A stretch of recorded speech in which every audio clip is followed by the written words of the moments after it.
আজ থেকে ঠিক 2 বছর আগে ঠিক এই সময়ে আমরা যারা ঢাকা যাই নাই, চট্টগ্রামের রাজপথে মাঠে নেমেছিলাম। আমার অনেক ভাই বোনেরা এই সময়টাতে চট্টগ্রামে অবস্থান করে নামাজরত অবস্থায় ছিলেন। অসংখ্য ভাই বোন এই আজকের দিনে 2 বছর আগে রোজা রেখেছিলেন। অনেকেই দুহাত তুলে মোনাজাত করছিলেন যেন এই ফ্যাসিস্ট হাসিনা এই বাংলাদেশে আর অবস্থান করতে না পারে। আজকের এই ঠিক 2 বছর পর আমরা দাঁড়িয়ে আছি।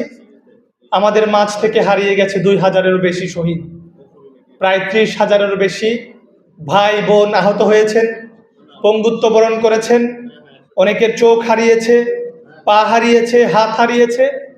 আল্লাহ তাআলা সকল শহীদের শাহাদাত কবুল করুন, সকল আহত পঙ্গুত্বকারীদের সুস্থতা দান করুন।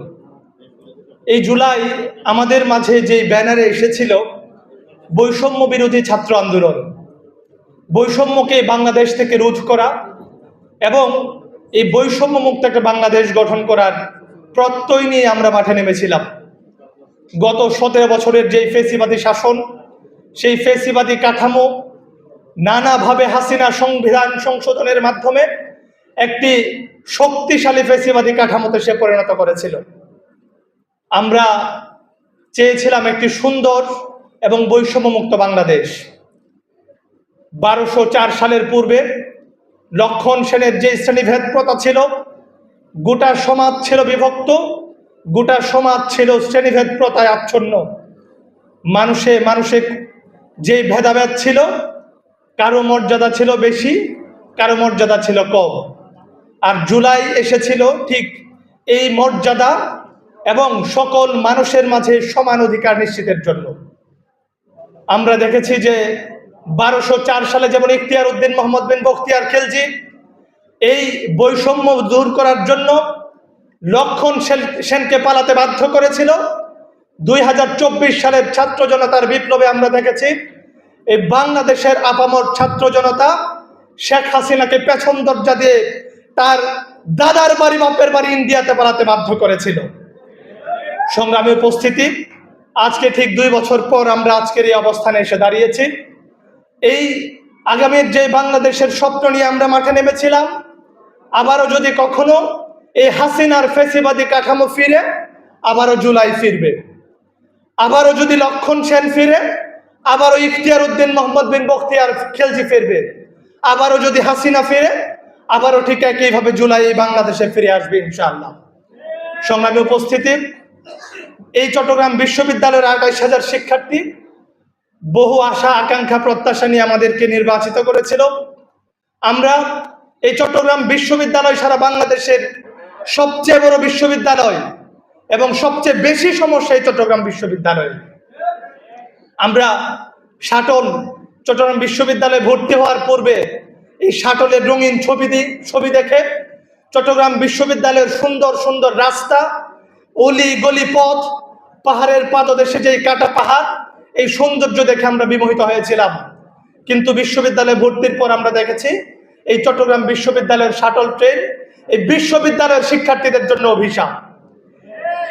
এই চাকসু নির্বাচনের পর চট্টগ্রাম বিশ্ববিদ্যালয়ে এই 66 বছরে যেই মিটিং হয় নাই, আমরা রেলওয়ে মন্ত্রণালয় এবং রেলওয়ে অধিদপ্তরের সাথে চট্টগ্রাম বিশ্ববিদ্যালয়ের মাননীয় ভিসি স্যার, প্রভিসি স্যার, তাদের সাথে আমরা মিটিংয়ের ব্যবস্থা করেছি।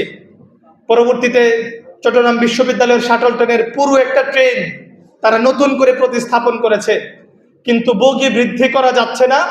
কেবলমাত্র আমাদের এই শাটলের যে স্টেশন, এই স্টেশন বর্ধিত না থাকার কারণে। মাননীয় প্রতিমন্ত্রী হেলাল ভাই এখানে উপস্থিত আছেন।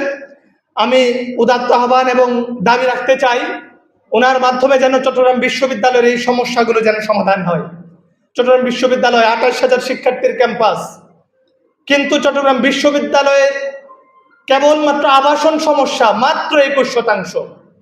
এটা আমি মনে করি যে চট্টগ্রাম বিশ্ববিদ্যালয়ের আমাদের সবার জন্য একই সাথে কষ্টকর এবং একই সাথে লজ্জাজনক যে 66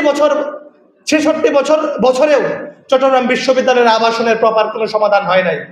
আমরা চাকসু নির্বাচনের পর চট্টগ্রাম বিশ্ববিদ্যালয়ের যেই শিক্ষকদের জন্য যেই করিডোর বানানো হয়েছিল, যেই বাসভবন পরিত্যক্ত অবস্থায় ছিল, এটা আমরা শিক্ষার্থীদের জন্য উন্মুক্ত করে দিতে পেরেছি। এবং যে সূর্য সেন হলের যে 3টা কোয়ার্টার, পুরাতন শামসুন্নাহার হল, সোহরাওয়ার্দী হলের যেই এক্সটেনশন, শাহজালাল হলের এক্সটেনশন মেরামত, এই প্রত্যেকটা কাজ চাকসু নির্বাচনের পর করতে পেরেছি। এবং আশা করি ইতিমধ্যে একটা পিএনডিতে এবং কিছু কাজ মন্ত্রণালয়ে আটকে আছে।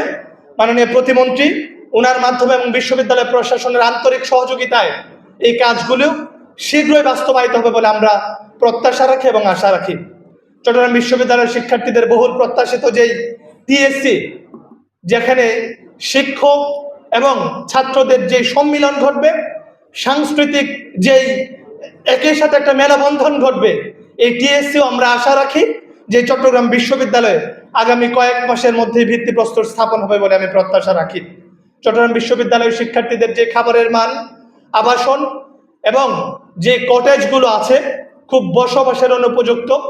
আমরা আশা রাখি যে চট্টগ্রাম বিশ্ববিদ্যালয়ের যে একটা 2600 কোটি টাকার একটা প্রকল্প মন্ত্রণালয় এবং সরকারের বিভিন্ন জায়গায় দপ্তরে আটকে আছে, এখনো মোটামুটি দীর্ঘ প্রক্রিয়া, যেহেতু সরকারি কাজ।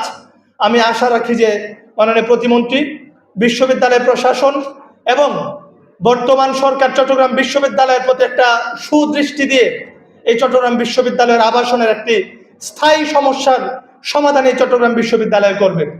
যারা এই চট্টগ্রাম বিশ্ববিদ্যালয়ের 2 জন শহীদ ফরহাদ হোসেন এবং হৃদয় চন্দ্র তরুয়া, তাদের পরিবারকে যেন যথোপযুক্ত সম্মান দেওয়া হয়, এই চট্টগ্রাম বিশ্ববিদ্যালয় প্রশাসন আশা রাখে আমরা তারা এটা দিবে। এর মাধ্যমে আমরা এই জুলাইকে ধারণ করে জুলাই বিপ্লবের যেই চেতনা, বৈষম্য বিরোধী বাংলাদেশের যেই চেতনা, এই চেতনা আগামীর বাংলাদেশে আমরা বাস্তবায়ন করে একটি সুন্দর এবং সুখী সমৃদ্ধ বাংলাদেশ আমরা গড়ে তোলার প্রত্যয় ব্যক্ত করে আমার বক্তব্য শেষ করছি। আসসালামু আলাইকুম ওয়া রাহমাতুল্লাহ। বাংলাদেশ জিন্দাবাদ, ইনকিলাব জিন্দাবাদ।